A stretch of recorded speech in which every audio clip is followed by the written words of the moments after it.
Ladies and gentlemen, the Prime Minister of Islamic Republic of Pakistan.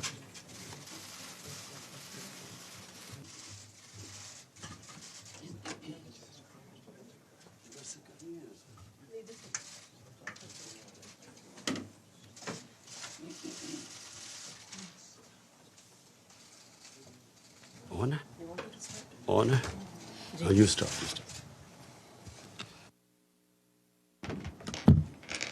So, Assalamu alaikum and a very good afternoon, everyone.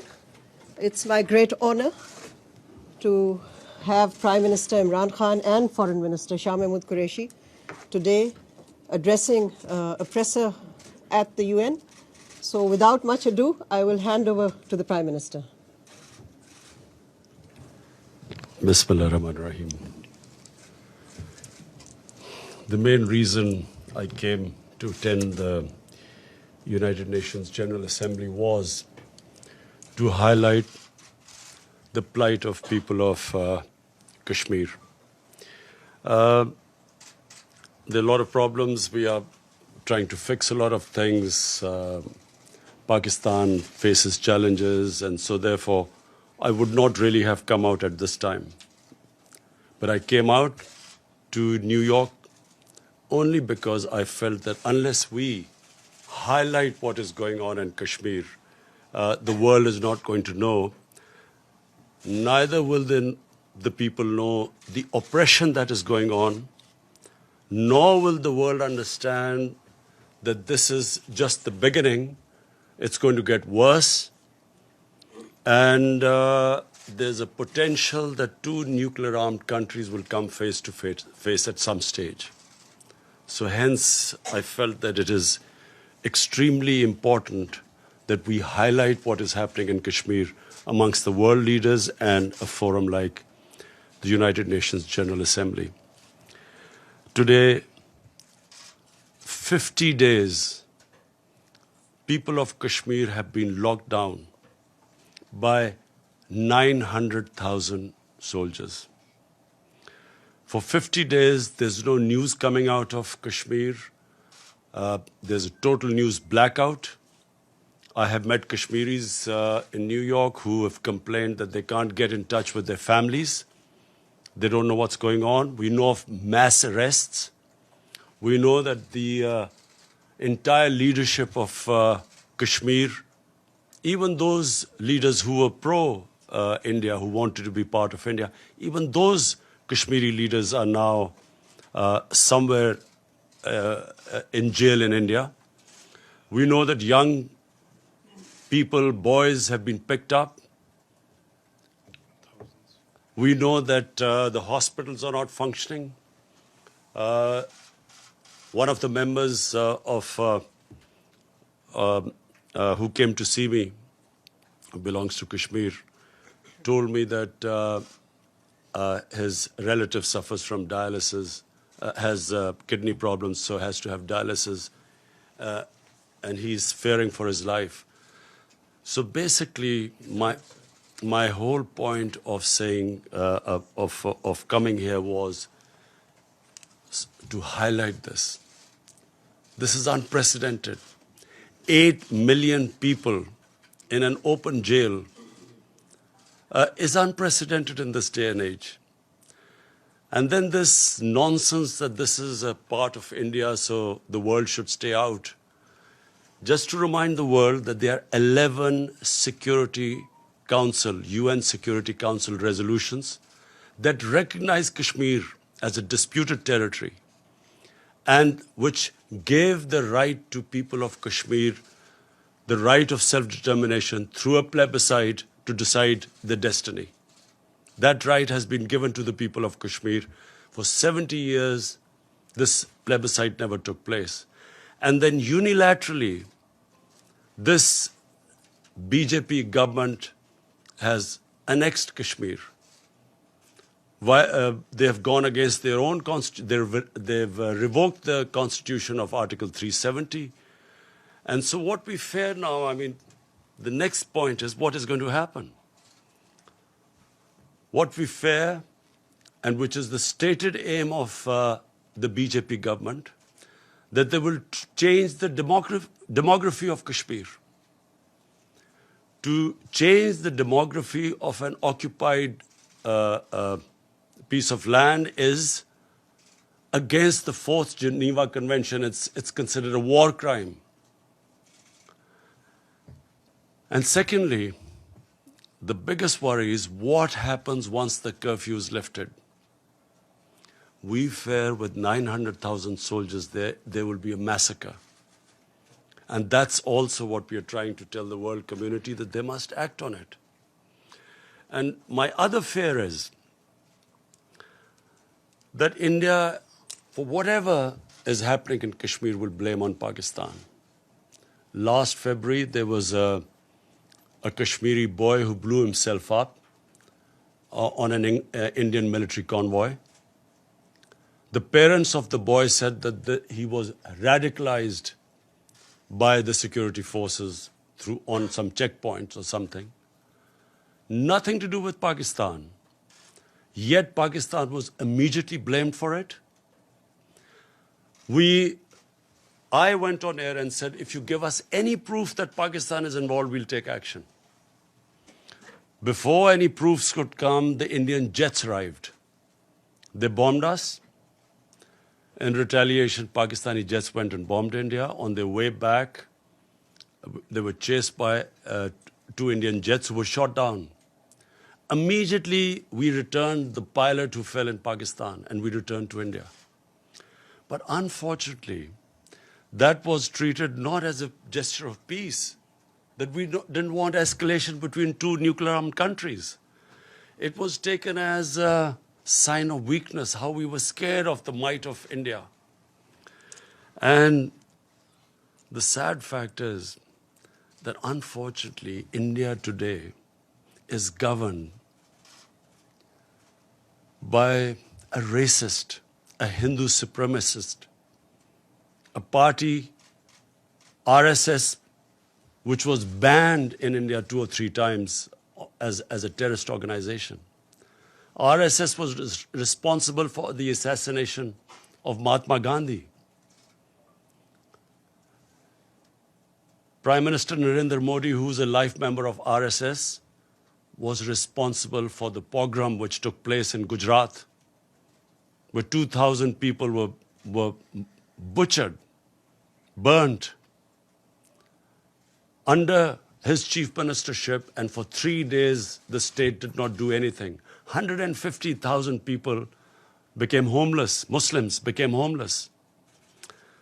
Unfortunately, India is past 6 years, is being governed by an extremist party. It believed in the ethnic cleansing of Muslims from India. This is what the founding fathers of RSS, you can just Google and read what they said, who they were impressed by. Adolf Hitler, Mussolini were their role models. This is all, you can just Google it and you'll find. And this is what we face right now. The moment my party came to power, we tried to do everything to mend our relationship with India. I approached him, I called Prime Minister Modi, said we have similar problems. You and we have poverty, unemployment, and of course climate change is going to affect both Pakistan and India. And all these efforts were rebuffed. We thought it was because of the election campaign. We thought maybe, a nationalist party would pander to its base. So we waited till after the elections. And once the elections were over, we again approached them, and then we found that they were trying to push us into the FATF blacklist to bankrupt Pakistan. That's when we realized there was an agenda. And of course, on 5th August, the agenda came forward. They do not consider Muslims as equal citizens. Neither do they consider Christians as equal citizens. They do not believe in the Nehru-Gandhi secular, plural Indian society. India is changing, has changed in the 6 years. I know India. I have friendships. I know through cricket. I know the India of Nehru and Gandhi, and I know what is going on now. So I'm alarmed, and I think the world leaders need to know. I've spoken to the world leaders. I've spoken to President Trump. I've spoken to Boris Johnson, the British Prime Minister. On telephone, I've spoken to Angela Merkel, to President Macron of France. I've spoken to the Muslim leaders.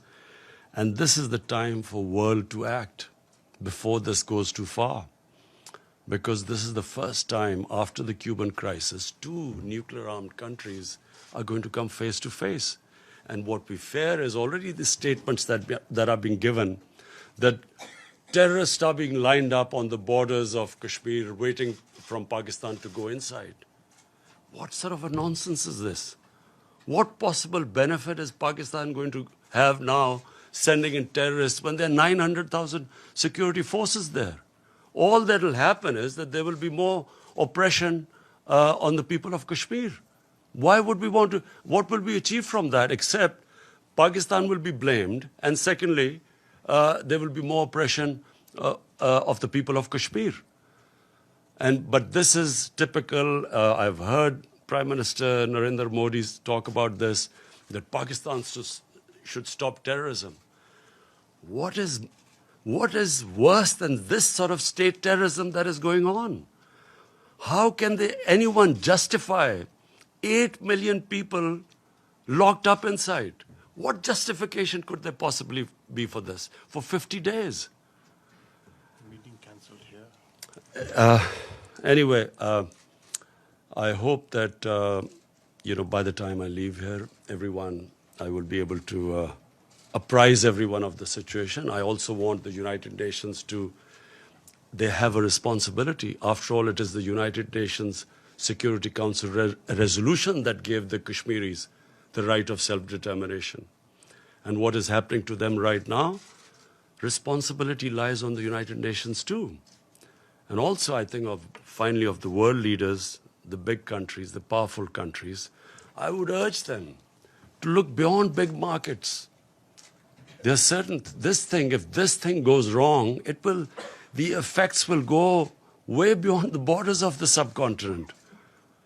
And this obsession with big markets and trade and all that, I mean, this is serious.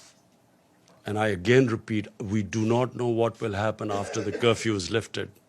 And my fear is that with 900,000 troops there will be a massacre. Yes, Mr. Prime Minister. Wait, Mr. Prime Minister. Michelle from Reuters, please go ahead. Thank you, Prime Minister. Michelle Nichols from Reuters. On behalf of the UN Correspondents Association, thanks so much for the news conference. There was a report earlier, as you said, you met with President Trump yesterday. There was a report earlier today that President Trump has asked you to mediate between the United States and Iran. Is that true? Can you elaborate? Has President Trump asked you to take a message to President Rouhani? Before President Trump, I stopped over in Saudi Arabia because of the drone attacks on their oil facility. And I spoke to Prince Mohammed bin Salman, and he also asked me to talk to the Iranian president. He knew I was meeting him. And so also President Trump asked me that if we could de-escalate the situation and maybe come up with another deal. So I did convey this, and yes, we are trying our best. It's an ongoing thing, so I can't reveal more than that. So, sorry, just a quick follow-up. So, yes, you are now mediating between the United States and Iran. And when did you speak with President Rouhani? I immediately spoke to President Rouhani yesterday after the meeting with President Trump. But I can't say anything right now more than this, except that we are trying and mediating. So how do you think the situation can be escalated? I'm hoping that, that there is no conflict.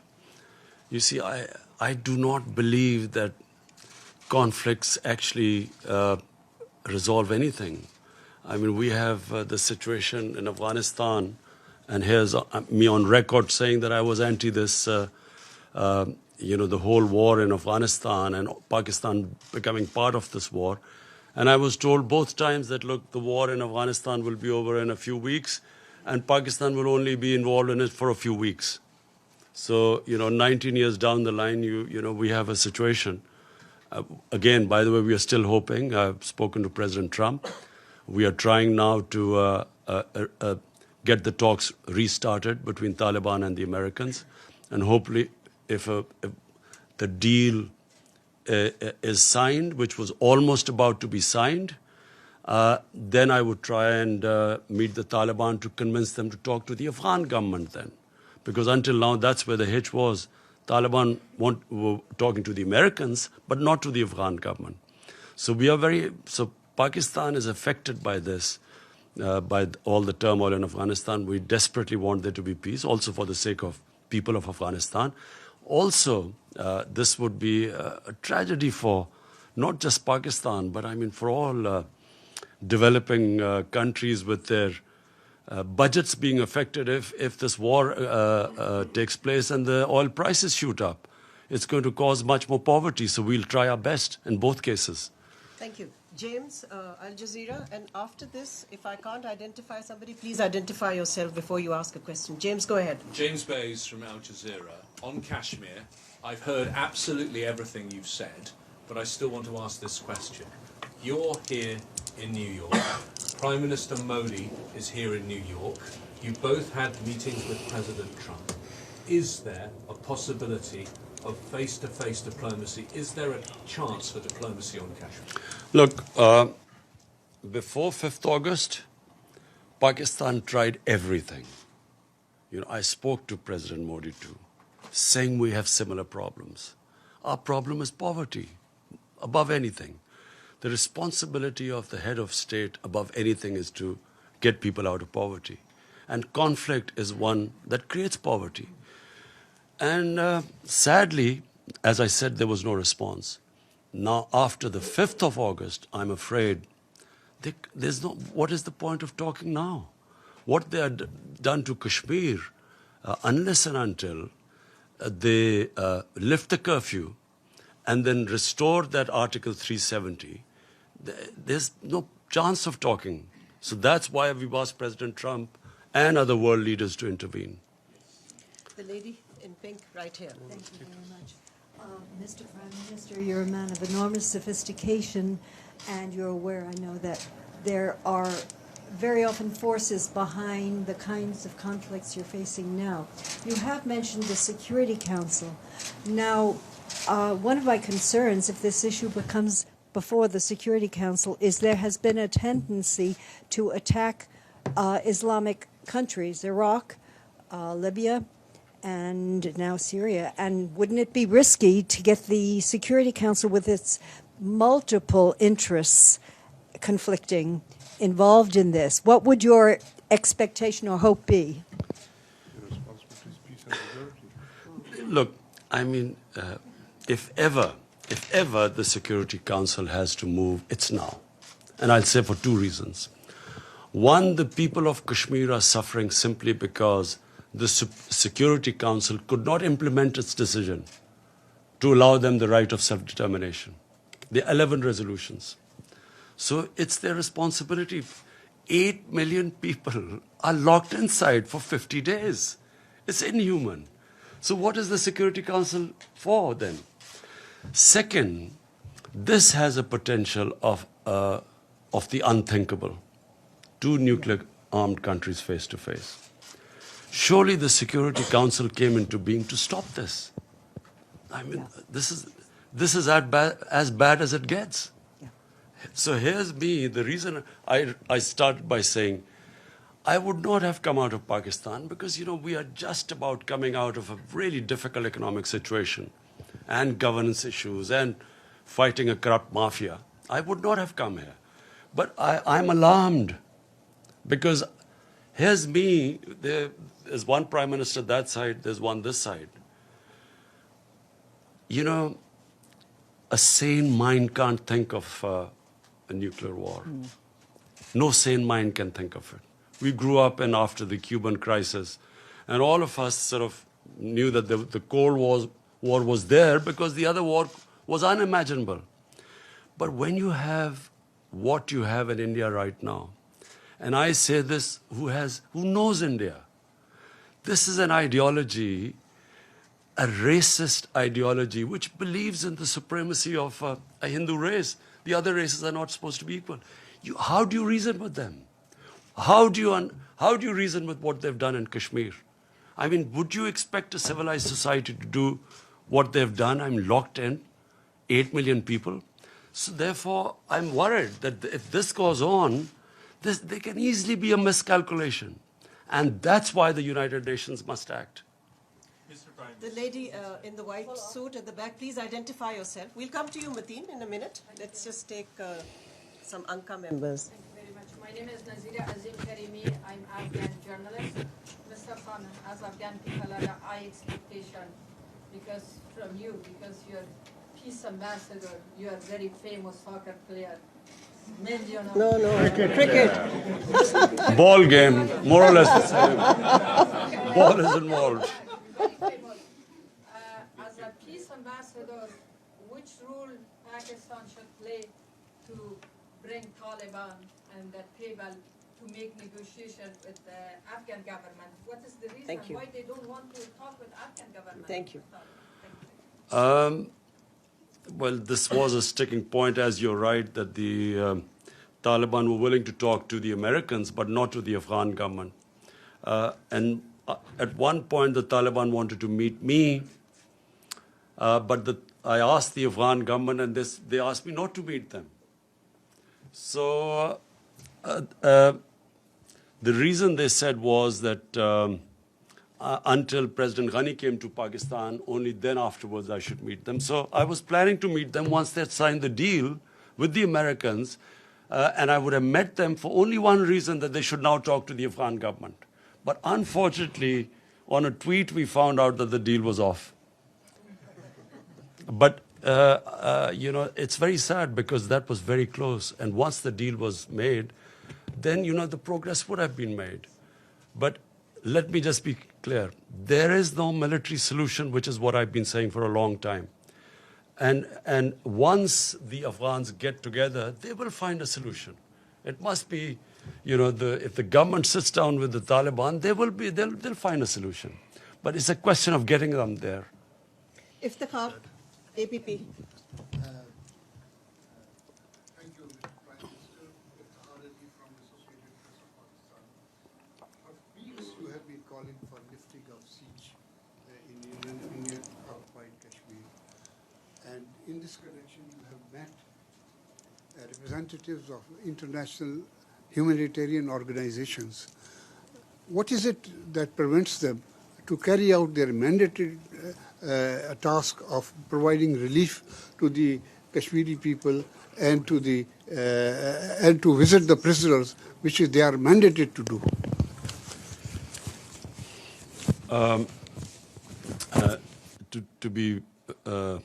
To be absolutely frank, I am a bit disappointed by international community.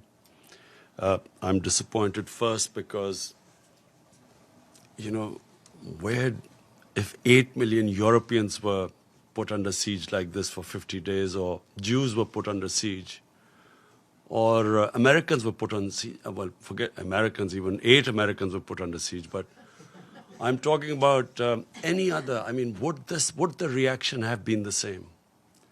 They make statements, and there is no pressure as yet on Narendra Modi to lift the siege. So we will keep mounting the pressure. And I will tell the UN, I'm speaking on Friday, I will tell them that if there is a massacre, what are 900,000 troops doing there? When India says that, Pakistan is sending these terrorists, 500 terrorists, what can 500 terrorists do in front of 900,000 troops? Why would you send 500 terrorists as what they're saying? 900,000 troops are not to fight terrorists. They are to control, intimidate, and subjugate a population. And population, the entire Muslim population, I mean. This is why it is going to have repercussions far beyond Kashmir. Because 1.3 billion Muslims are watching this. Where is the world community? Where is the international community? Where are laws? United Nations Security Council had given them that right of self-determination. And what is happening to them now? So this will have repercussions. It's going to create radicalization. This is going to get worse. I'm flagging it right now because this is just the beginning. Once the curfew is lifted, God knows what is going to happen after that. Do they expect that the people of Kashmir, who've already lost 100,000 people in over 30 years, do they think that just because India has revoked Article 370, they will quietly accept the status quo? They will accept that India has taken over and annexed Kashmir? Of course, this is going to be there's every likelihood of there being a massacre. So the world community will be responsible. Mateen Haider. Can I just add to what the Prime Minister said to your question, sir? The President of the ICRC met the Prime Minister yesterday, and he said that in order to go and operate in Jammu and Kashmir, Indian occupied side, they need permits. They've applied for permits, and they have neither been refused nor been given permits. So practically, they're inaccessible. Yes, Mr. Prime Minister over here, Mateen Haider, Mateen. So you just expressed disappointment over international community's cold response. But you are saying at the same time you are making all efforts, meeting world leaders. What is the reason India is unmoved? And when you met President Trump, again he said that he is ready to mediate if requested. So when he will be requested, and second part of it, how serious is the threat of attack or adventure from the Indian side, and what is your defense preparation? Do we have the capability to thwart any possible aggression from India with full force? Thank you, Mr. Prime Minister. Look, disappointed because I really feel, now, not as a Pakistani Prime Minister, as a human being, I feel disappointed that how can the world community stay quiet when 8 million people are being treated worse than animals? It's just simply disappointment coming from there. Secondly, I know why the response is lukewarm, and I know why Mr. Modi is not pushed at the moment. The reason is because people look upon India as a market of 1.2 billion people. Sadly, this is what is happening. Material comes over the human. So it's because it's a big market. They know it's wrong. Everyone I've spoken to knows this is wrong. Some are appalled by it. But they keep quiet because in the end they start thinking of a market. But my simple message to all those who are looking at a big market, this can go very wrong. To your second question, last time when they made Pakistan an excuse for this, a boy brutalized by the Indian security forces who blew himself up, they blamed Pakistan and bombed us. And once a conflict starts between two nuclear-armed countries, and I told the Indian public too on television, I said it will go beyond my hands, or your Prime Minister's hands once it starts. Who knows where it's going to end up? So it's madness to allow this whole situation to deteriorate further, because it's only going to deteriorate. Again, I repeat, what will happen when you lift the curfew?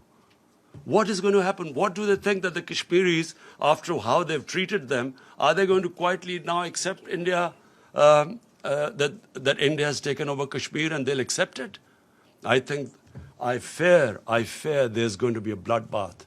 And that's when things will start deteriorating very rapidly. I know you all want to ask questions. I'll come to you one by one. The lady in the blue, please go ahead, and if you can identify yourself. Thank you. Thank you, Ambassador. Thank you, Mr. Prime Minister. Betül Yürük from the Turkish news agency Anadolu. You had a meeting with Turkish President Erdogan yesterday. Do you think Turkey could play a role to help resolve the issue between Pakistan and India? Thank you.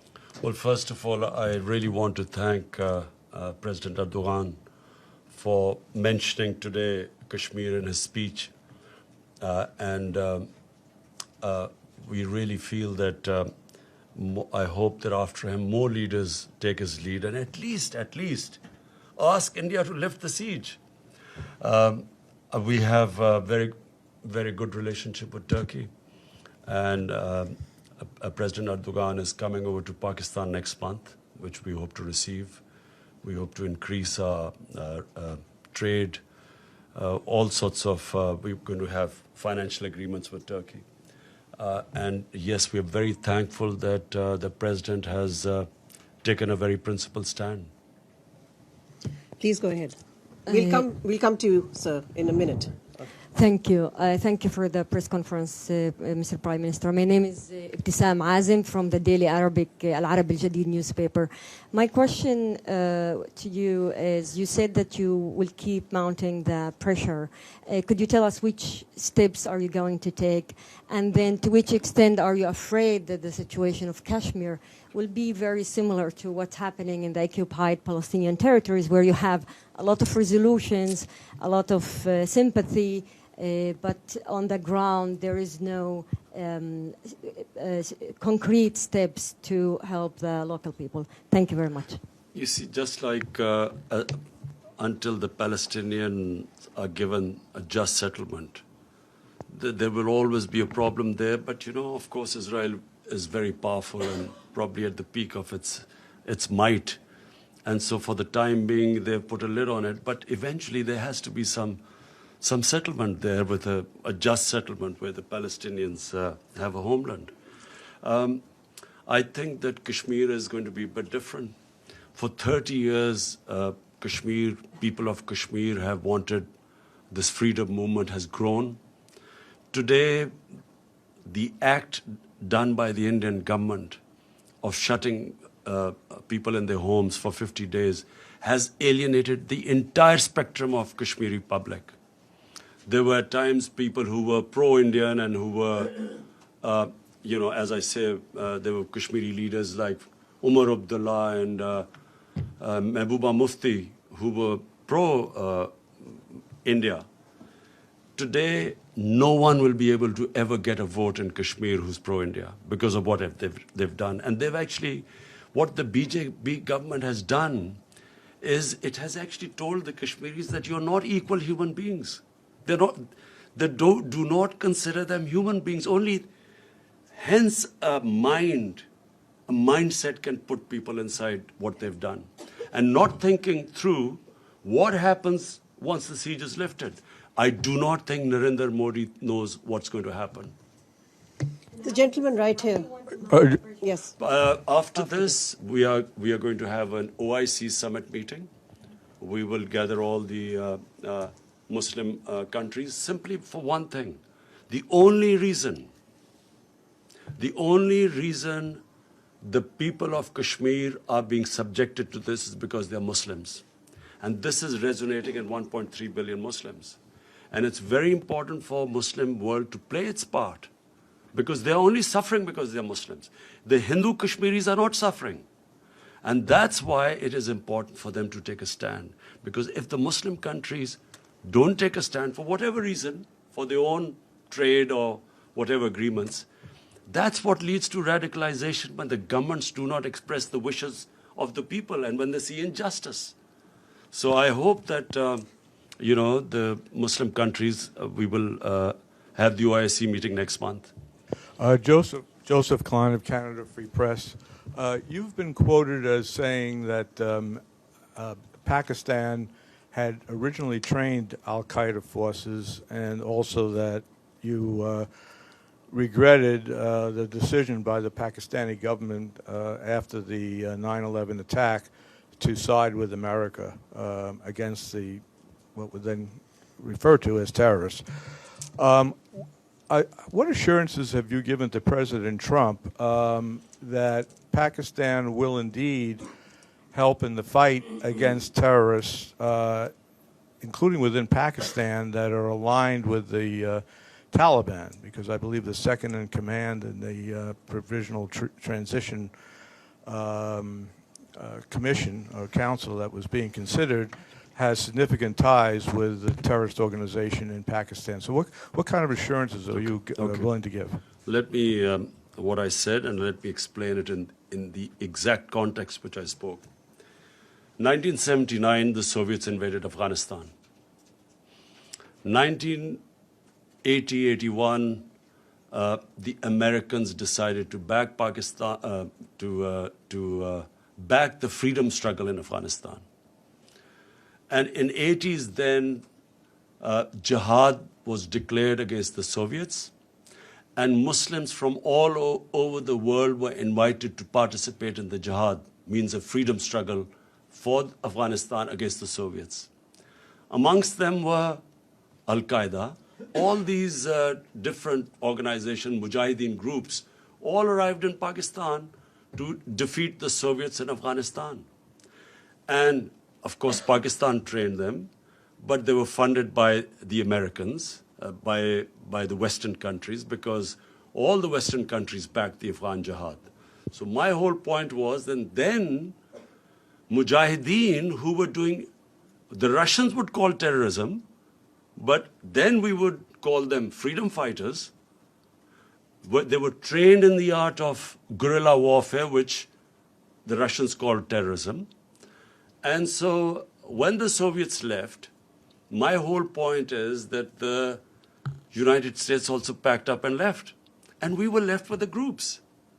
So I was just explaining how come when they talk about Pakistan having these groups, this is how we ended up having the groups. If it would have been, which is what we hope now, we hope that there's a proper transition from Taliban, from when the Americans pull out of Afghanistan. We hope there's a transition to a proper political solution rather than just packing up and going as happened in '89. There will again be chaos in Afghanistan. So my whole point is that when they left, chaos happened in Afghanistan. Pakistan had the fallout. We were left with these groups, all dressed up and nowhere to go. And we were blamed in the end. After 9/11, when the same groups from Mujahideen turned into terrorists, Pakistan was blamed for it. We were given the job now to clear this up. And we ended up losing 70,000 people from 2003 onwards. And so my whole point is that either we should not have participated in the Afghan jihad. Once we had participated, then we should not have been part of the American war on terror, because they turned the people who had we trained against the Soviets and foreign occupation. When the Americans occupied Afghanistan, they turned on Pakistan. Azim Mia and then Jazeb of ARY. Azim Mia, please go ahead. Mr. Prime Minister, now you have met President Trump, so he has met Modi also. He has met him on both sides, and looks like he has got a tilt towards India. So that's one option. Secretary General says that the resolutions on Kashmir were not under Chapter 7. So according to the procedure of the Secretariat, Chapter 6 resolutions are non-binding. And in all that kind of a situation, what are the options left, except appealing to the international community? Because the international community looks like that right now, in the face of Indian-American alliance, things are getting bad. So what procedures you are going to adopt, and what is your approach, and where are you heading? Thank you. Azim, did you say I begged President Trump? No, you met President. Oh, thanks. I don't. I've never begged from anyone. So I have met, and I apprised President Trump exactly of the situation, and I have told him, like I have told you, the gravity of the situation. This could go serious. Look, intelligent human beings start thinking ahead. I mean, you have to think of the hope for the best, but you should be prepared for the worst. The worst scenario in this is unthinkable. Normal human beings do not think of that. And so therefore, it is my job to tell them, in my opinion, things will deteriorate. We will keep them apprised. At least we have informed the world community what's going on. And as time goes on, and I fear that this is going to end up in a massacre, at least we will be able to tell the world community. And if India blames Pakistan for this, then at least the world would know about it. Previously, it was anything that happened in India. Look, what has been going on in the past? After 9/11, you used that magic word, Islamic terrorism, and all humanitarian rights were waved aside. You could do whatever you like with the people, provided you could term them as Islamic terrorists. And this is exactly what Narendra Modi is doing. This near genocide which he's about to commit, he's blaming it on Islamic terrorism, hoping that he'll get away with it. And that's why it's important for us to communicate with the Western world and civilized world and tell them what is happening. That's why we're telling them, send your own observers and find out what's happening. If India has nothing to worry about, and guess what the excuse of shutting down, putting people under curfew and shutting them in their houses for 50 days, the excuse is that this is to develop Kashmir. This is for prosperity of Kashmir. This is what the Narendra Modi position is. So it's important for us to tell the world, and I know now, I'm satisfied that at least everyone knows. I've apprised all the major world leaders of the situation in Kashmir. The follow-up question is... No, Azimia. No, Azimia. No, there are other people who want to ask a question. Go ahead, Jazeb. Thank you, Ambassador Malia. This is Jazeb Ali from Airline News TV, Pakistan. Prime Minister, like President Trump, Secretary General of the United Nations also offered to mediate between India and Pakistan on Kashmir issue. On Kashmir issue. So, sir, you still have to meet him. Sir, will you comment on the role of United Nations? I mean, United Nations also failed to implement its own resolutions for the last many years. So, in your opinion, what's the reason for that? Thank you, Jazeb. Jazeb, inshallah, you will see that this issue is not now going to die down. You will see in time. Dawn, Anwar Iqbal or Masood Haider, you decide amongst the two Anwar. of you. Huh?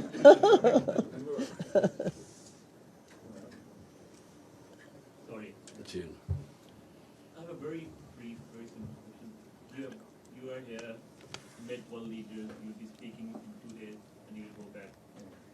What other options do you have now if the international committee does not respond? Look, Anwar, let's be straight about this. What options have we got apart from this? I mean, we can't attack India if, clearly that's not an option. Apart from that, we are doing everything possible. Apart from starting a war, we are doing everything possible we can. We are all the time exploring every possibility. We're making sure every world leader knows about the situation. I will be speaking on Friday as well, and I will try my best to make the world understand. And then media, I'm going to, you see, I believe that the media is very powerful. The Western media, I had meetings last night, and I realized that a lot of them already know what is going on. And so I know what happened in Bosnia. When the ethnic cleansing of Muslims started in Bosnia, for a while the world did nothing. But the media put such a pressure that eventually the world had to do something. And I believe that in Kashmir, it's exactly the same thing will happen. Even though countries are worried about their economic interests and markets, I believe that this is a much bigger issue than markets and economic interest. And eventually the world will be interested. Let's take Hassan from the Daily Times. Mr. Prime Minister, in the past we have seen we had General Musharraf 4-point formula and we also had a Chenab formula. What proposal would you suggest to resolve Kashmir if you were able to talk to India in the near future? For a start, they have to lift the curfew. That's the beginning. I mean, this inhuman curfew of 50 days Even the Congress party in India has commented that poor people have been shut inside for 50 days. 50 days no one knows what's happening with all the prisoners, political prisoners, thousands of them. Thank you very much. In that formula, there was a problem. And the problem was the third party, the most affected party, the Kashmiris, were not in the loop. We have one last question. Go ahead. Mohammed Ikram, Voice of America, U.S. service, we broadcast to Pashto region, Pakistan, Afghanistan. Did Trump ask you to play some role or active role in Afghanistan? And did he told you something about to put some pressure on Taliban? And whatever you told him. I'll repeat what I said. We were very surprised because the deal was about to be signed when from a tweet we found out that the deal had been broken. So what we hope is that, and what we will try and do, is to actually get back that deal to be signed. And then Pakistan will do its best to get the Taliban to talk to the Afghan government. We're done. We're done. As we know that there is no word of disappointment in your dictionary. Really appreciate as you have conveyed Pakistan's narrative loud and clearly across the world. During these days, you have met with different head of states, including Donald Trump. Now, in your opinion, what they are thinking and how much they are convinced? If no mediation, then what next? Look, the disappointment is not because I think that people of Kashmir, I feel that what Narendra Modi has done, he has boxed himself into a blind alley. There is nowhere for him to go from now onwards except a general massacre of people of Kashmir when the curfew is lifted. There's no other way for him to go. So I feel that from now onwards, and I know that the people of Kashmir for 30 years have been fighting for their independence, and 100,000 have lost their lives. They have lost fear of death. When a population, and you're talking about not few thousands, 8 million people, when they lose fear of dying, and freedom becomes much more important than living a life of slavery, I don't think that he will be able to stop this now. I think the momentum will gain pace. So I'm not disappointed about where it is headed because I know that this will eventually now end up in freedom for people of Kashmir. What I'm disappointed is that for some reason countries put their economic interests ahead of human beings. This is the same with climate change. Countries, because of not wanting to lose their growth rate, do not realize that what impending disaster this climate change is bringing to the world. Neither do countries, for instance, which I'll be speaking about, this money laundering which comes from the developing world into the rich countries every year, billions and billions of dollars from poor countries moves to rich countries through corruption, ruling elites of developing world, taking the money out. And unfortunately, because if anything, the richer countries gain from it, they do not take any steps to stop it. This is a plunder of the poor countries. The poor countries are getting poorer. The rich are getting richer. And these criminals who plunder the poor countries have an easy way of parking their money, buying flats in New York and London. And that's what we want. We want the world to take notice of this. The richer countries, they should have strong money laundering laws. They should, if we can identify that money has been stolen from our countries, it should be immediately given back to us. But this is the problem because the laws are so complicated, and if the rich countries want, they can easily tighten the laws so that it will be the biggest deterrent for these criminals in third world to take the money out. Thank you. Thank you very much. One last question. Thank you.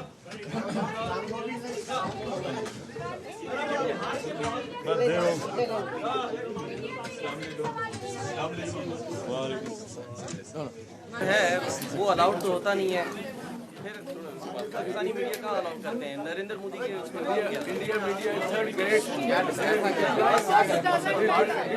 मसला हल करे ना India